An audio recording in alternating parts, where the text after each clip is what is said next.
Hier, cauchemar à l'école pour de nombreux enfants, mais aussi pour certains adultes dans le monde professionnel. Il s'agit de l'orthographe. Le niveau général a baissé depuis 20 ans. Alors, des entreprises ont décidé de proposer des séances de rattrapage à leurs salariés.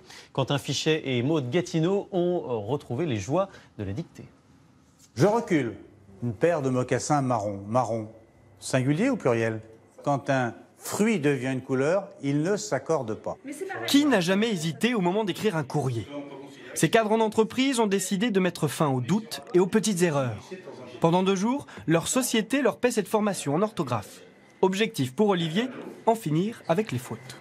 Au lieu d'écrire un courrier en 30 secondes, je mets limite le double, quoi. Je m'arrange toujours pour pas que ça se sache, donc pour écrire correctement les choses. Mais c'est un mini-stress, entre guillemets, à chaque fois. Comme Olivier, 1/3 des Français admet faire souvent des fautes.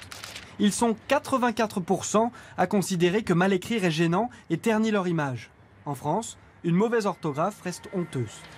À l'oral, on se permet toutes les libertés, mais dès qu'on doit apprendre à écrire, tout écart par rapport à la norme est considéré comme une faute et quasiment comme un péché. C'est plus du sacré au sens propre du terme, mais c'est du sacré social. Le monde de l'édition aussi s'est emparé de la sacro-sainte orthographe.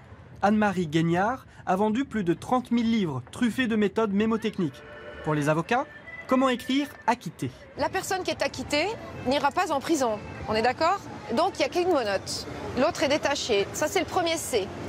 Le QU, simple. Et les 2 T, c'est comme si on avait 2 barres qu'on rayait, c'est-à-dire je n'irai jamais derrière les barreaux d'une prison. Voilà le moyen de s'en rappeler.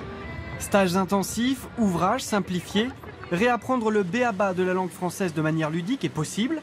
Un seul mot est banni, celui de fatalité.